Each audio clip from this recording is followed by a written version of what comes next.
Angelica, are you hip with what the kids are listening to these days? I'm very unhip. Um, I know nothing. I don't listen to the radio. I never listen to new music.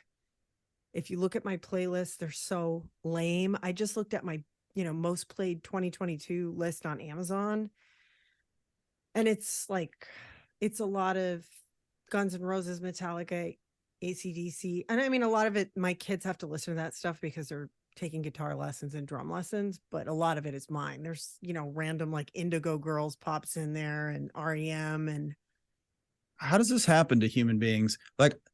Okay, I do like to listen to new music.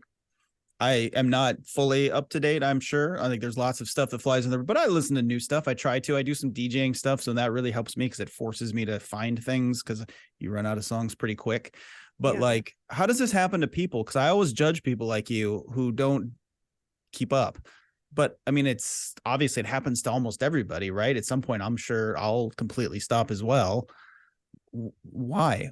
We I we stay don't up to, know. we stay up to date in every other area of our lives. Why is Yeah, music special? it is the part of pop culture, the world that I am the most uncomfortable with.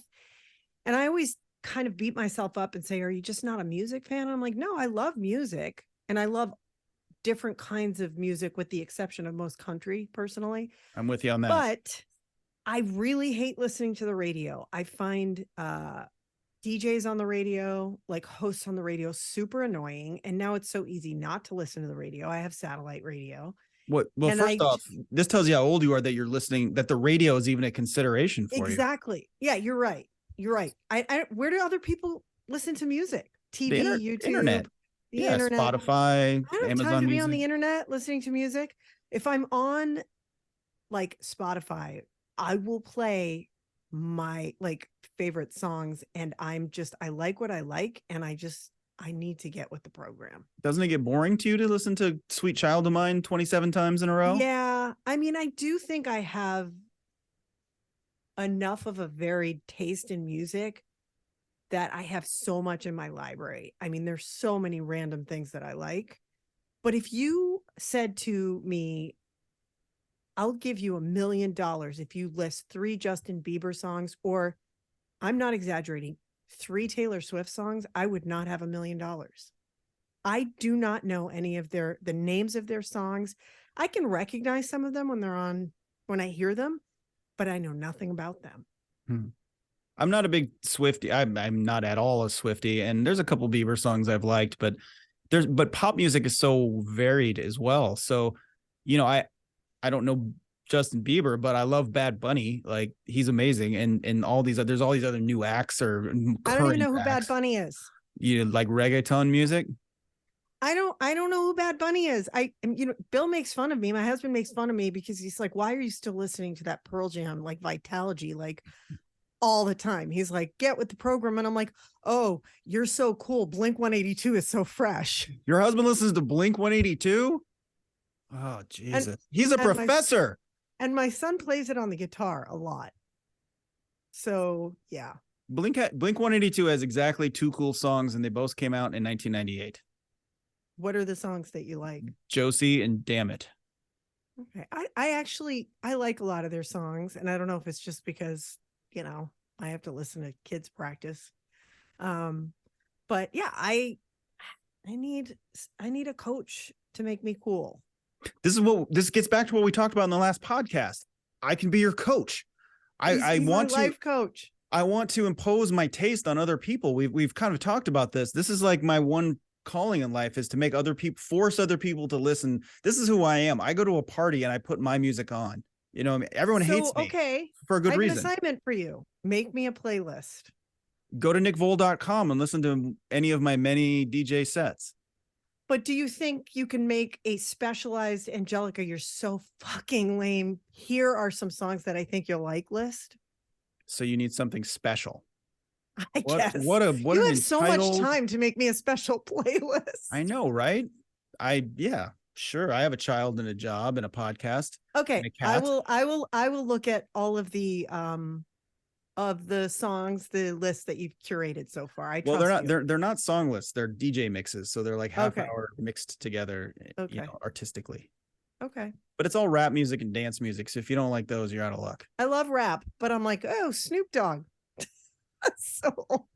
Yeah. 92, first Yeah, album. last year's Super Bowl show was amazing, but it was made for people in their late 40s, right? Isn't that sad though? Because the Super Bowl show used to be like, it's Phil Collins, and you're like, oh, those old fuddy-duddies, they got their music. And now it's like, yeah, it's Warren G and Snoop Dogg. And you're like, yeah, yes. This is why my coworkers call me a boomer, and I just want to punch them right in the face. Welcome to Film Swap, the podcast where we talk about the movies that we let slip through the cracks somehow or intentionally shoved into the cracks. I'm Nick Voll. And I'm Angelica Thornton, and this week we are talking about Pop Star Never Stop, Never Stopping. Okay, where to start? Ever since I was born, I loved music. As soon as I could, I started a band. Right away, we knew he was something special. Gosh. Immediately, I said, man, this guy right here, he's gonna make it big.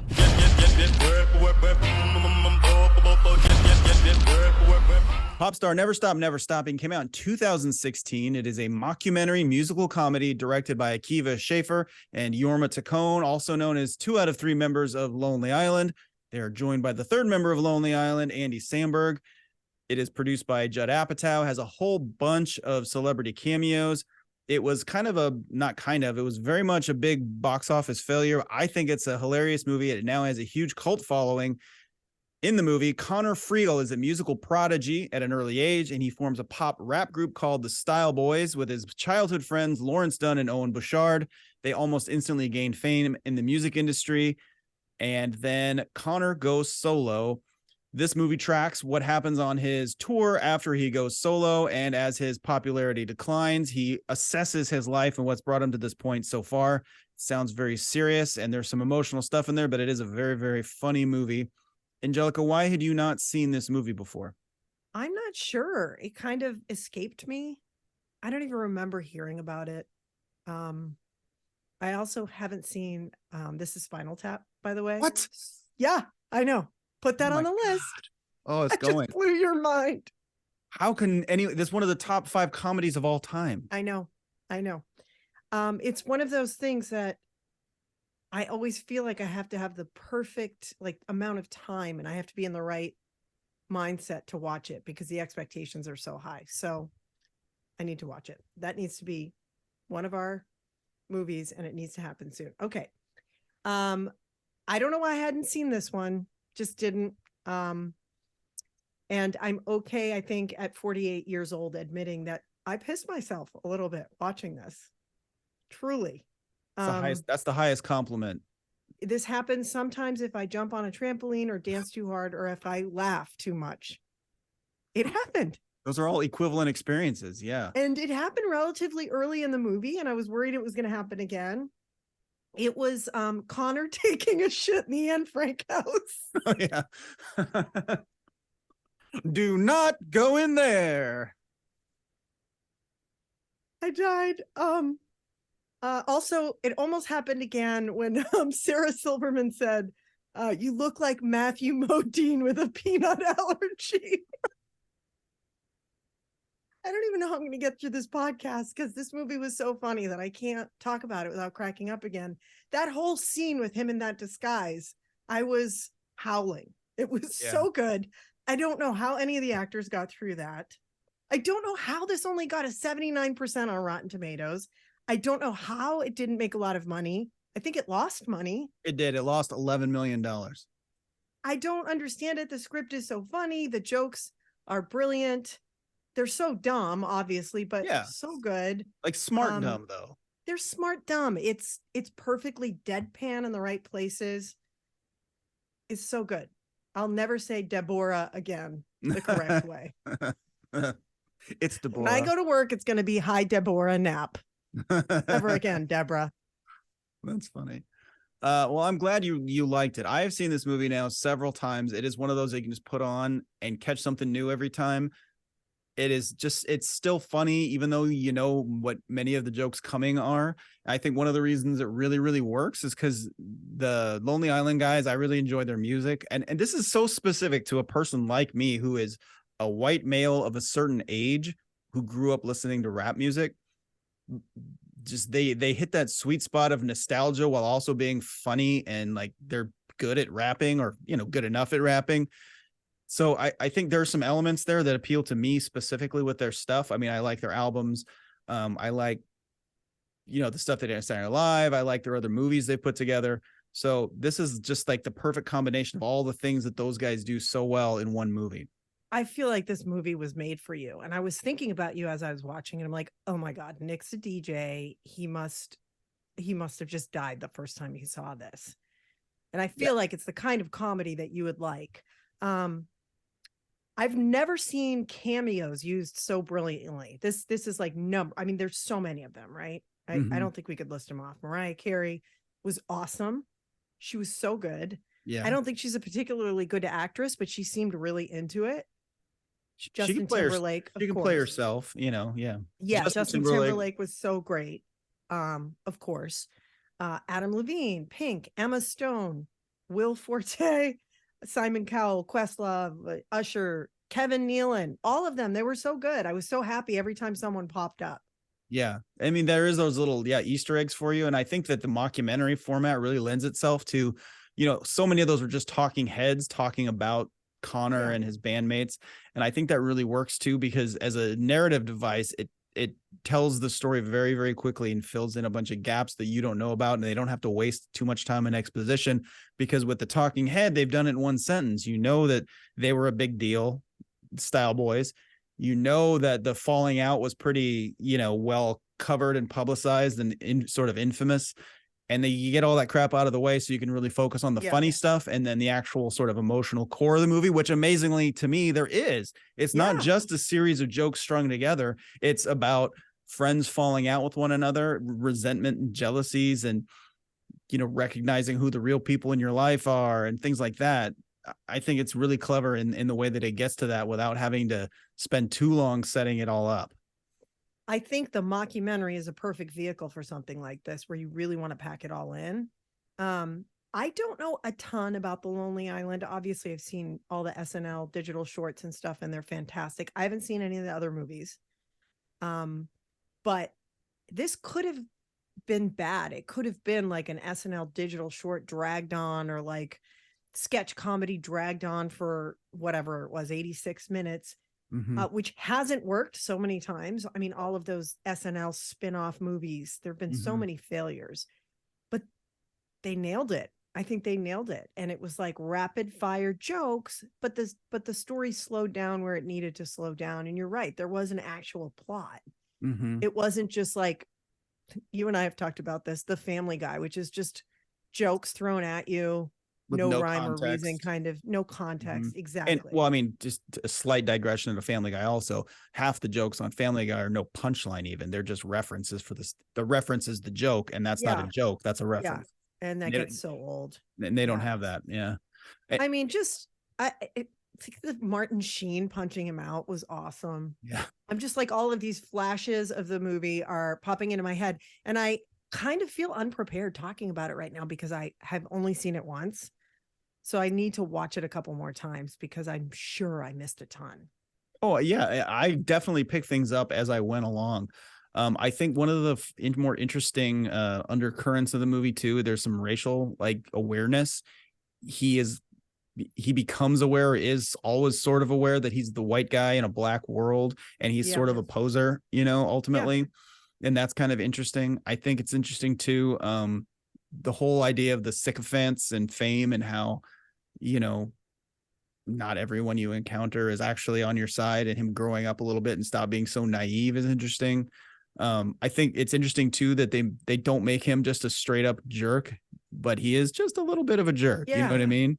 No, they really, the balance was perfect. I mean, I'm assuming much of his character is based on like Justin Bieber's meteoric rise. I don't know a ton about Justin Bieber, but that's, who I'm assuming it's based on, sort of.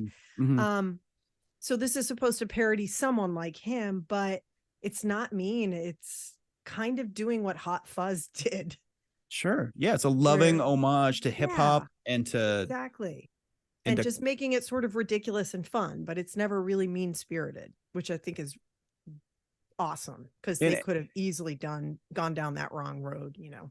If you've ever seen, I mean, you say you haven't, but if you see their other stuff, they are not mean spirited. I think they're pretty generous in spirit. And I think that you see, as I mentioned, like as a white guy of a certain age who grew up with hip hop, they are too. And they love hip hop. They love the culture. They love the rhymes. And because they are goofy white guys, this was their entree into something that they loved, and they treat it with reverence. Because I think if they came out as these three guys, they wouldn't have had commercial success just being straightforward rap stars. The songs were fantastic. They're super clever. But just commercially and from a commercial standpoint, you can't just be those guys and be successful at rap, probably. Or maybe you could now, but you certainly couldn't when they started off in like their mid 2000s or whatever. And so it's interesting that this is the way they've fulfilled their hip hop dreams. And I think that you can see in the movie how much they care about hip hop. There's no jokes made at hip hop's expense or the artists who make it. Yeah. Generally. I mean, there's jokes about, the guy Hunter who comes on tour with them, but that's more of like an interpersonal thing. Most of the jokes are on Andy Samberg. Yeah. Chris Redd was so funny. That was the first thing I'd ever seen him in too. This is pre-Saturday Night Live. Yeah, he was really good. Perfect. That Mona Lisa song. Oh yeah. I was like, what's wrong with me? Why do I like this song? They were all catchy. Oh yeah. Yeah. They're all their stuff. Like, oh no, you cannot sing. Turn up the beef. Don't do that, Angelica. Or fuck Bin Laden. Yeah. I wanted to talk about the songs. That song is so funny to me. I couldn't. Yeah. I'm dying. How did they do that? They're super funny people who really understand how rap music works. I mean, the tropes of rap music, how pop music works. They understand it. I think that's how they do it. After watching this and seeing Andy Samberg for, an extended period of time, and I think his acting is pretty good, I want to know why he hasn't been a bigger star. I think his sense of humor is he can be very broad and accessible, but I think at his core, he is sort of a quirky dude.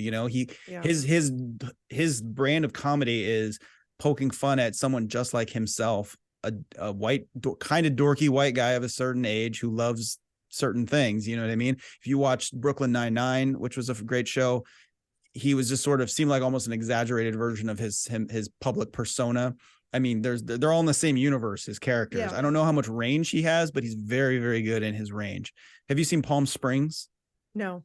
Check out Palm Springs. I think you'll have a new appreciation in that as well. It's a very funny rom-com. It's essentially Groundhog Days. It's the plot of Groundhog Day with some new twists, basically. It's very good. It's on Hulu. Love it.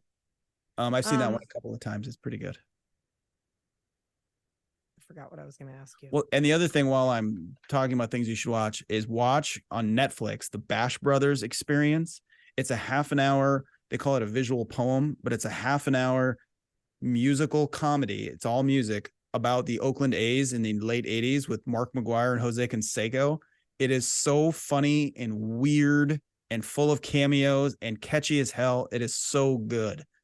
I'm a huge fan, obviously, with these guys, but I trust your judgment. I thought that this was really good. And I'm mad I hadn't watched it earlier. I say that every time. And I need to watch it several more times. Did you find any points? What didn't work for you? Was there anything that didn't work for you? I mean, honestly, not that I can think of. I just think there are so many like perfect little touches that express that are funny, but also express a deep understanding of this culture and how this all works. I love the TMZ crew with Will Arnett. Yeah. That was so funny. And Mike Birbiglia is in there and on Eric Andre. And and just how the sad random Flatliners reference. Yeah. This is like Bill Hader is so funny. He's just some random roadie who flatlines as a hobby. And he gets his own cutaway on it. Yeah. Oh, good. I love too Owen the DJ. He's like, they're talking about how he DJs at the show. He's like, well, I have this iPod and I press play, and that is so true. Good. It's so true. And such a good bit funny. All the way through the movie till the end. He's like, get your equipment, and he holds it up. Yeah, and his helmet and So when you go to a gig, that's what you bring? No. No, look, I don't do a lot of gigs anymore. I'm mostly DJing at home. I've never done a ton of gigs. I've done plenty over the years, but I'm not a regular DJ. But yeah, it's a lot, and you got to actually do it. But in those concerts, most of the time, it is just they used to use DAT tapes, just press play on a tape, and now it's just all digital. Most of the time, I mean, in a lot of these scenarios, they're not actually DJing; they're just, playing a song behind the singer. And that's you remember that famous moment in Saturday Night Live where Ashley Simpson was. Yes. was Yeah. singing the wrong song because somebody Yeah, pressed yeah. play on the wrong tape. I'm surprised that doesn't happen more often. Yeah. I think this was great. I want to go back and see everything that they've done and like rewatch the digital shorts from SNL. Yeah. And you got to see MacGruber. It's so funny. Like that's one of the rare Saturday Night Live sketches that really works as a movie also. And the MacGruber series was so funny on Peacock last year. I am trying to think of any SNL sketch turn movie that I really enjoyed. I have to Wayne's admit, World. I just rewatched it with my kids. Yeah. That came out in high school. I remember jamming out to Queen in the car and doing the, and I loved it. And I just rewatched it with my kids. And I was like, oh, why is Really? this funny to me? I think it's. I mean, I still think it's funny. appreciated it because I've seen the movie so many times, but I was like, oh, this really hasn't aged that well for me. And I don't know why. I feel guilty admitting it because I love both of them. But I mean, like Superstar with Molly Shannon, I watched that with my kids too, because I figured, oh, that's just a silly movie. And they were laughing. And I was like, I love Molly Shannon so much. And Will Ferrell, but it's not that great. I never saw that one.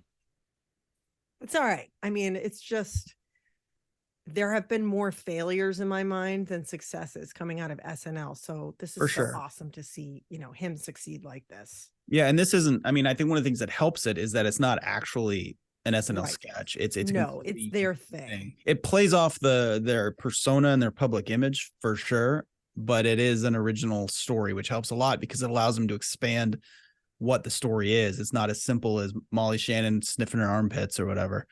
I know. Great character, great sketches, but when you stretch that out over an entire feature-length film, it's not. It doesn't work. One thing about this movie that I really loved is it has some all-time amazing scenes. The whole movie works, but there are some scenes that just leave you dying. I mean, the limo scene where they're all in the limo trying to get back together. And at first, you see the joke coming. Lady puts her boobs on the glass, and then she puts her naked boobs on the glass. And you're like, okay, haha, that's funny. But then her boyfriend puts his dick against the glass, and just you laugh so hard. And the one character doesn't know what's behind him. We're gonna have to hit the car wash. Yeah. That's such a funny, memorable scene. And it does subvert. I didn't expect that. And then it made me laugh so hard. The scene where the bee scene when he tells him to stop rolling, and then they do the whole scene in audio. Did you get that? It's like, no, you told us to stop rolling. I mean, even like really subtle scenes where he's like reading the reviews. Oh yeah. And he's like talking about, I think it's Rolling Stone used the shit emoji. I think that's the review. And I was like, oh God, they executed this so perfectly. It was just great. And that's where I'm like, okay, I need to see more Andy in everything. Well, that's one of the things that's funny to me too about, so Yorma Taccone and Akiva Schaffer as co-stars and co-writers and all that, co-producers, they have really gotten behind the camera. So we don't see them on screen as much. Yorma Taccone goes on, sometimes he acts here and there, but it's interesting to me how they've both become like filmmakers, that's what they do now. And I think that's fascinating. So it was pushing Andy Samberg out. And I always wondered how they felt about that because they're, equal members of this group. But that's, I guess, maybe the way they've always sort of seen it. He's the star and they're there to support him. And that's kind of fascinating. Just kind of like the movie, right? I mean, totally. And it's a meta commentary on their own Lily Allen relationship. I didn't even consider that. You're absolutely right. Yeah, that's kind of fascinating to me. I think it's also like a really pretty movie. It's shot really well. It's like it's edited really well. The visuals are pretty incredible. I didn't get bored. I didn't feel like it slowed down. I read that in a couple reviews that they thought that it lagged a little in the middle, but I mean, you can't go at that pace the whole time. I mean, there had to be, Yeah. a little bit of a, Well, and a you needed story in there. You needed to slow down a little too, because that is the point where he starts getting depressed Exactly. and things are on the down. So you need to feel that, slow down yourself, I guess. That's great. What didn't work for you? I don't have any issues with it. I thought it was great, which is why I was so surprised when I saw that it kind of bombed financially. Mm-hmm. I don't even think they met the budget. No.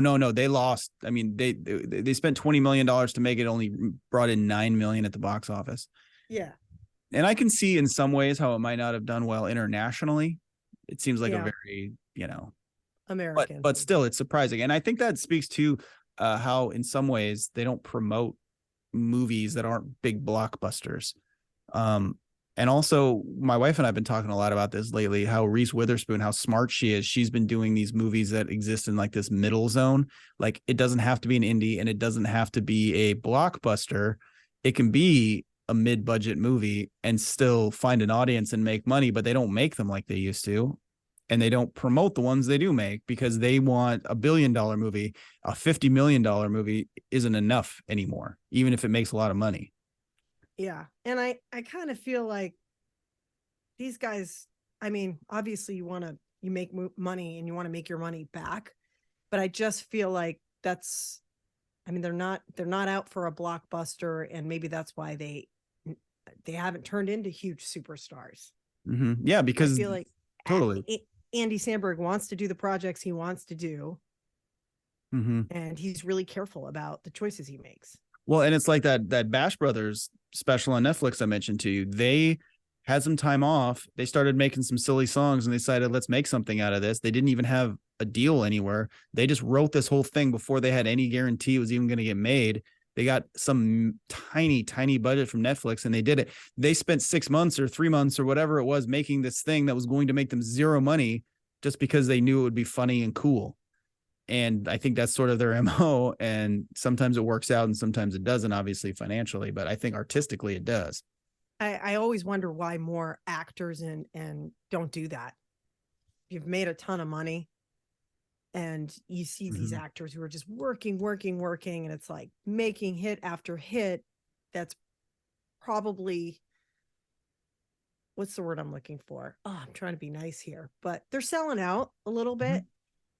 And I'm like, after you've made a ton of money and you've got enough, why wouldn't you just be more careful about the rest of your career? Do you think they're just addicted to just working? Possibly, but I think a lot of them are addicted to the money and fame, right? I mean, yeah. It depends what their spending habits are. It doesn't matter how much you're bringing in if you're pumping out a lot too. Yeah. I can't relate. I'm Yeah. so poor. Well, I mean, I don't expect you to be able to. I mean, not all of us can do it. You know what I mean? I got this school district. Cut that out. I don't know what the fuck I'm talking about. My laptop's about to die. I got to get my cord. Okay. Well, our call's going to end here too shortly. So. What the fuck is it? Okay. I think I have a couple minutes. It's in the other room. I'll run when we switch over.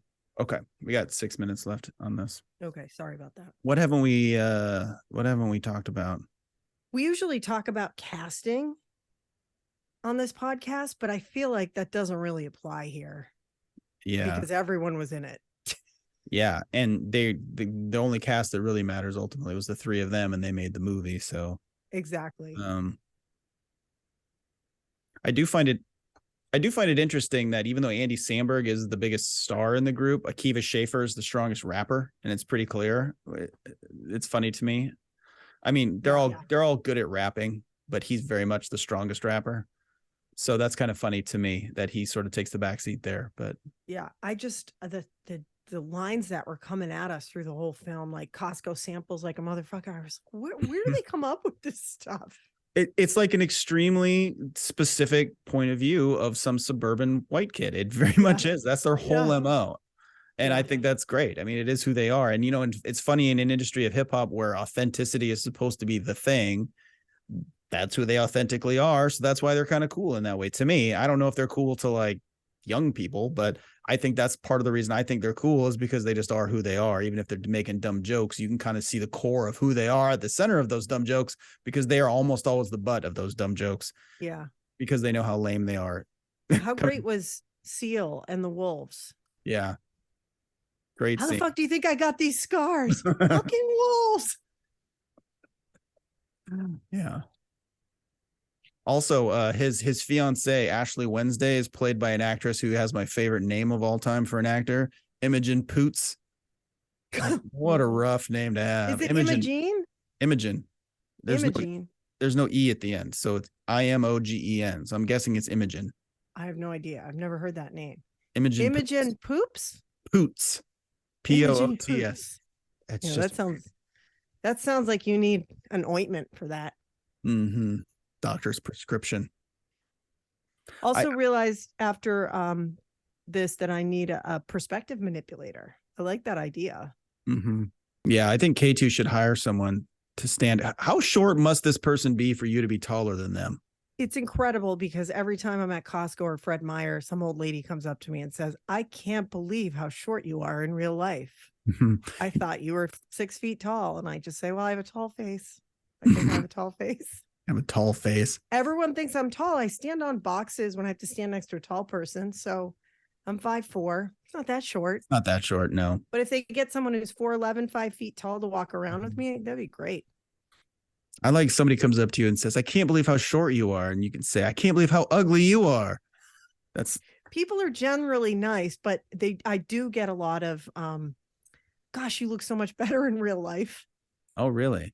Well, Yeah. I think there's something to that. I don't mean People to mean it as a compliment. It is a And so, compliment. yeah. Because TV makeup is so thick and you wear makeup that's a lot thicker and heavier than you do in your real life.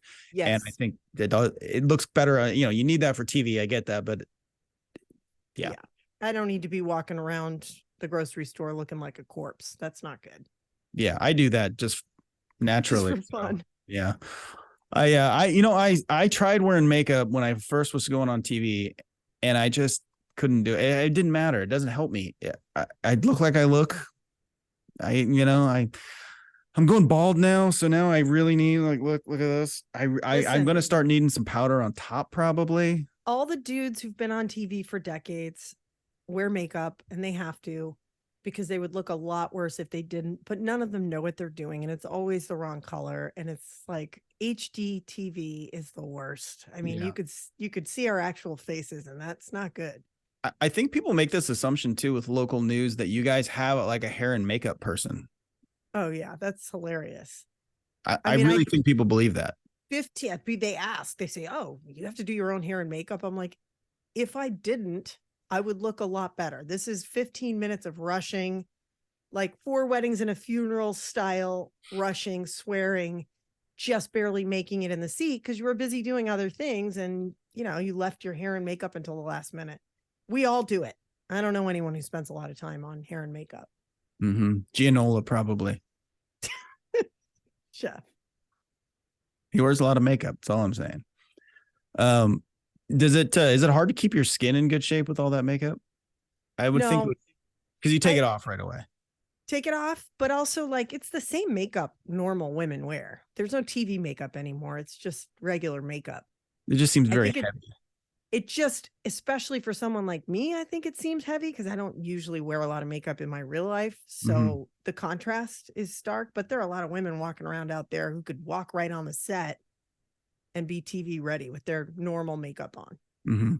I think just from remembering from working with you, most of the makeup you're wearing is just to cover up your many tattoos, like your neck tats and your the teardrops on my cheek. Yeah, well, those are for the bitches you stabbed. Exactly. So, Angelica, typically during this point in the show, I ask you, hey, what are we watching next week? Because we take turns, but we have concocted something special. Yeah, we're breaking protocol.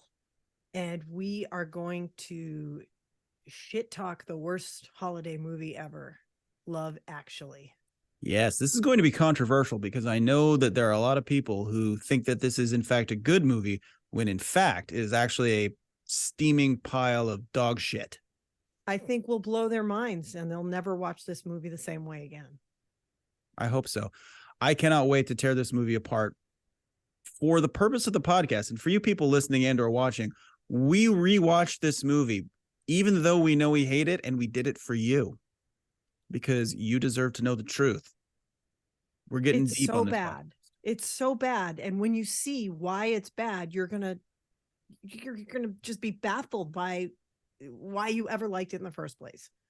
These are big promises we're making, people. We better deliver. We will. Love Actually sucks. Actually. Join us next week for a fun podcast on how much we hate Christmas and love. Okay, and you can watch Pop Star. I'm never going to be able to memorize the title of this film. Never stopping.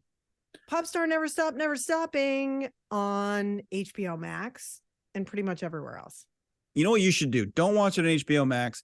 Rent it on Amazon, so that way they can make some of that box office money back to pay for the, incredible film that they've given us. That's a good idea. I need to give them $4. I'm going to do that. Film Swap is produced and hosted by Angelica Thornton and Nick Voll.